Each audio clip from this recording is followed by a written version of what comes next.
Et avec nous, en direct dans Paris Direct, François Mabille, bonjour. Bonjour. Vous êtes chercheur au CNRS et directeur de l'Observatoire de géopolitique du religieux. Merci d'être avec nous sur France 24 dans Paris Direct. La précédente visite du pape François en Hongrie, c'était il y a 2 ans. Elle était express à l'époque et il faut dire que les tensions étaient fortes à l'époque entre le pape et la Hongrie. Est-ce que ça a changé selon vous ? On va le voir durant justement ce déplacement. Il est certain qu'il y a à la fois des intérêts communs et puis, comme vous l'avez évoqué, une confrontation directe sur certains thèmes. Il faudra voir tout au long de ces 3 jours qui constituent un déplacement à la fois pastoral mais également un déplacement politique avec également enfin un aspect géopolitique, diplomatique, si les 2 hommes parviennent à s'accorder sur certains thèmes. Côté hongrois, justement, on veut plutôt axer cette visite, en tout cas c'était les déclarations des officiels hongrois, plutôt justement sur le spirituel plutôt que sur le politique ou le diplomatique. Oui, tout à fait. Il y a un intérêt à ce que, pour le gouvernement actuel, le pape puisse manifester son intérêt pour la politique, mais je dirais sous l'angle du lien avec le religieux. On sait que, effectivement, sous ce gouvernement, le catholicisme est utilisé comme ciment national, ciment culturel, avec également une volonté que le catholicisme, le christianisme et le catholicisme plus particulièrement puissent être perçus comme un rempart contre ce qui est perçu comme une décadence des mœurs. Et là, Orban rejoint Poutine, et également contre les vagues immigratoires, en tout cas telles qu'elles sont perçues par le gouvernement de Viktor Orban. Donc autour de la place du catholicisme dans la société hongroise, il y a peut-être un enjeu qui peut éventuellement être commun. Oui, vous l'avez évoqué, la question migratoire, c'est l'un des sujets de division d'un côté entre le pape François et le Premier ministre Orban.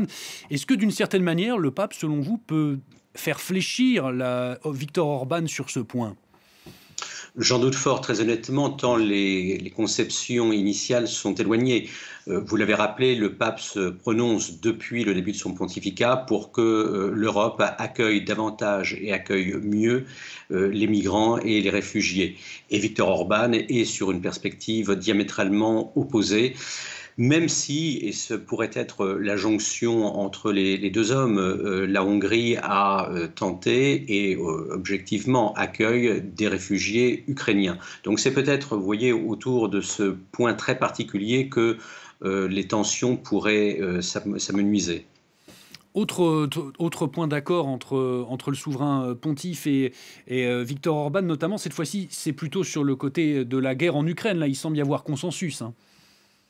Alors, il y a un relatif consensus. Disons que les 2 hommes se sont montrés favorables à une issue pacifiée. Viktor Orban, on connaît fort bien ses sympathies pro-Poutine. Et le pape, depuis le début du conflit, veut se faire médiateur, je dirais à temps et en contre-temps, dans ce qui lui semble être un conflit meurtrier, ce qui est le cas, et un conflit également entre ce qu'il appelle des nations amies ou des peuples chrétiens. Donc il y a peut-être là, effectivement, sous l'angle diplomatique, la possibilité d'un rapprochement qui pourrait éventuellement avoir un impact. Dernier mot également avec vous sur autre rapprochement, vous l'avez légèrement évoqué, mais plutôt sur la question de la famille. Cette fois, là, on imagine qu'il y a des positions communes entre le pape et Viktor Orban. Oui, vous avez tout à fait raison. Viktor Orban n'a cessé de reprendre le leitmotiv d'une décadence des mœurs. Il a une politique et une législation extrêmement restrictive sur un certain nombre de sujets, que ce soit la famille, que ce soit l'avortement par exemple. Et là, bien évidemment, on retrouve une thématique qui est également celle du Saint-Siège, à la fois lors des voyages du souverain pontife, mais également lors d'un certain nombre de discours à l'ONU.